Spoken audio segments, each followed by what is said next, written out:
Welcome to Pivot Point. In today's episode, I'm going to share a bizarre yet true story. One that many logical minds might find hard to digest. But this is my truth, and I believe it's important to put it out there. And now, in this day and age, especially Sadhguru Jaggi Vasudev has made it so common to talk about these kind of bizarre things openly. So here it is. Post-separation, that is like from my husband, I started having vivid, strange dreams. Dreams that were unlike anything I would experience before. Let me walk you through one of the most striking ones.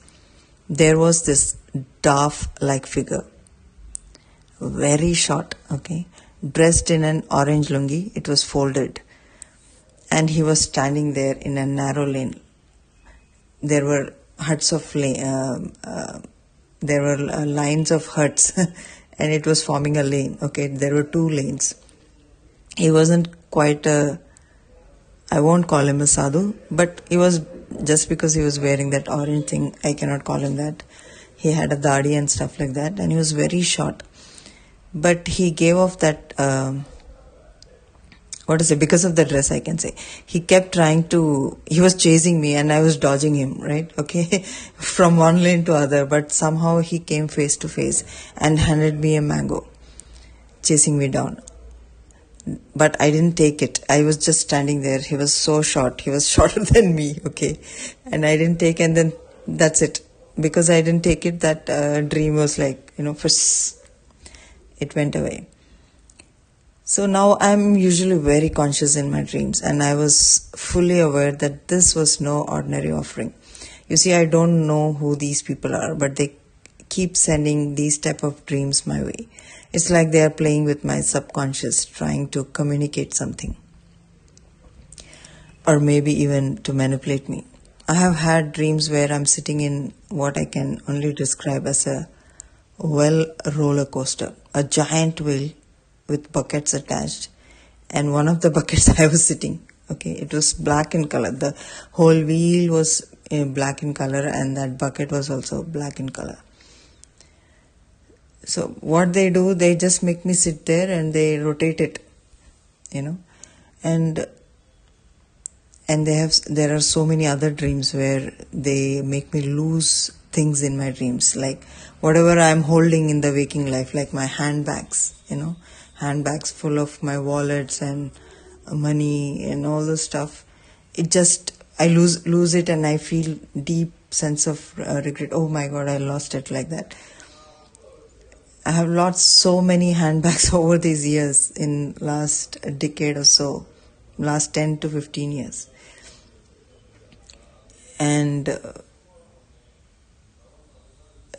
I don't know whether I should connect it or not, but in real life, I have lost so much of jewels that would be worth 1 crore now in this day and age.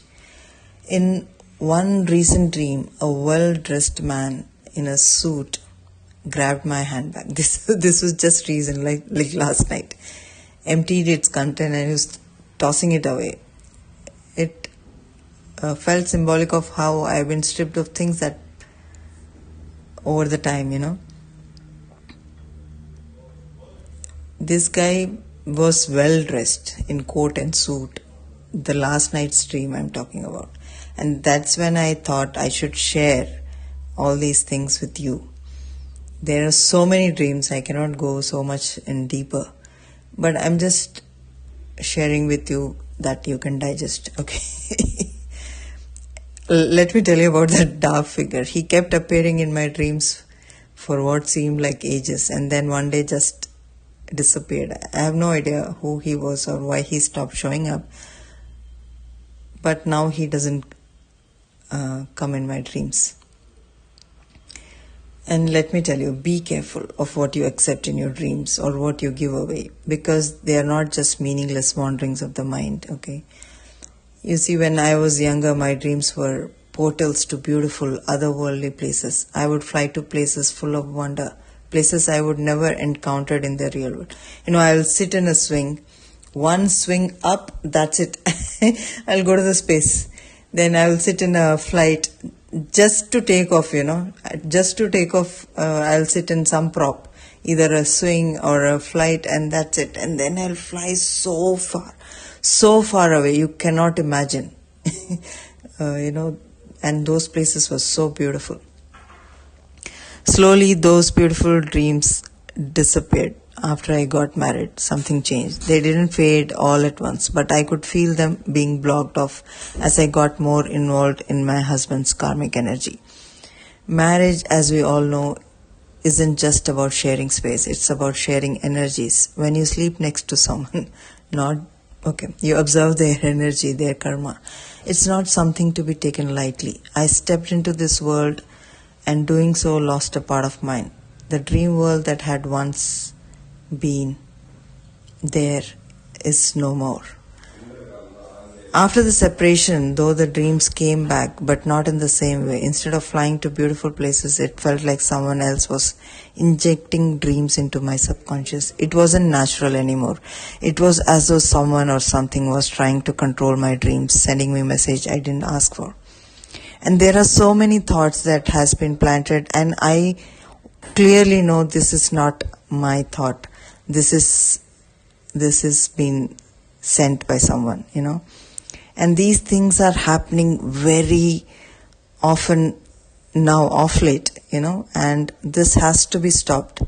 Someone needs to do something about this nonsense. Well, this brings us to the concept of inception, not the movie, but the idea that external forces can plant thoughts or images in your mind, even in your dreams. Sigmund Freud said he was the only one who was interested in finding about dreams. Dreams are the royal road to the unconscious. He went to some extent, but not to the deeper level. He missed out on, the spiritual forces, the energies, people, and all those things. He didn't explore those ideas. But as he said, the lucid dream, when he talked about lucid dream, you must know that it can be manipulated by external entities. And I am the victim of that. Not in a sense of victim, but people have been trying to manipulate me, but it's not happening. That's a different thing. But it definitely affects, suppose somebody throws a stone at you and you dodge it. Maybe it has not done so much damage to you, but it has scratched the surface or scratched the skin or something like that. So that level of damage these people are trying to do to me. It sounds all bizarre and so illogical, but I am also trying to make sense of all this, okay? So one dream stands out. Once I was, I just had left my husband's abode and came back to India, and a terrifying face appeared, trying to scare me. It threatened me, saying something like, "I'll kill you." It just came out of nowhere, from in the, this thing, thin air, out of the thin air. Just the face, scary face showed up.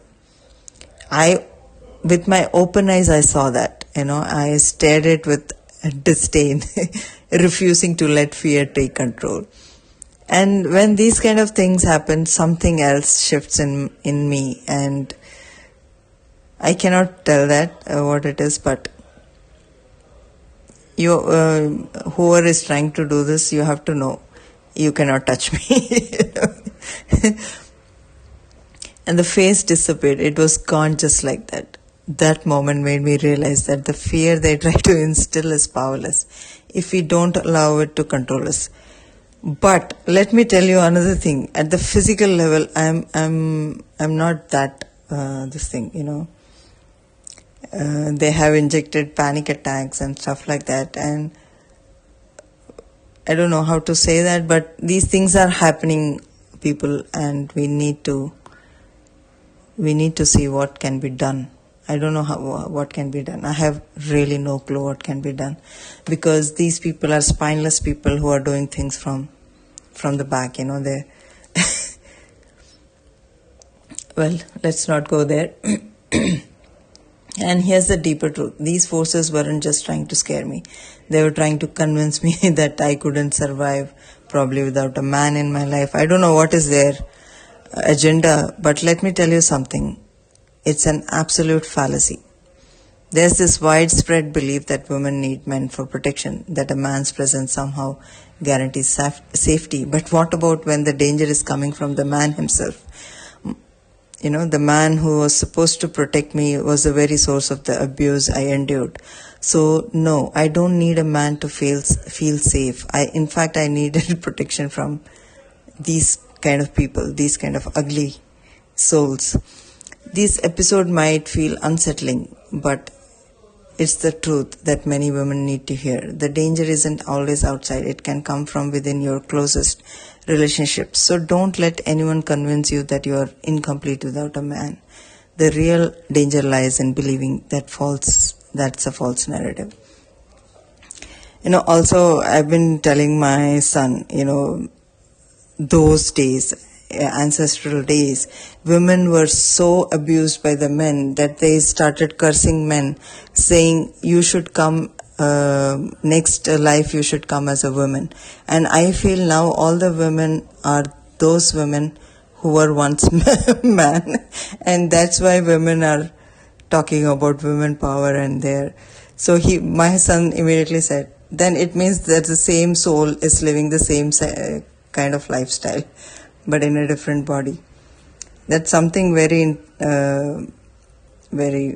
it's a good perspective, right? I'll delve into it in my probably next article or podcast, if you think that's interesting. Well, so that's my story for today. I know it's a lot to take in, but this is my reality, my truth. Dreams, relationships, and the way we perceive safety. They're all connected in ways we often don't realize. And next time we will dive even deeper into men and women, why men can sometimes not the protective force, but the damaging force. Well, stay tuned for that. It's going to be a revealing conversation, if you think so. Until then, stay conscious in your dreams, protect your energy, and remember, you're stronger than you think. And these kind of episodes make you realize what kind of power we have, but we just live a mediocre life without exercising that. Thanks for tuning in to The Pivot Point. Catch you next time.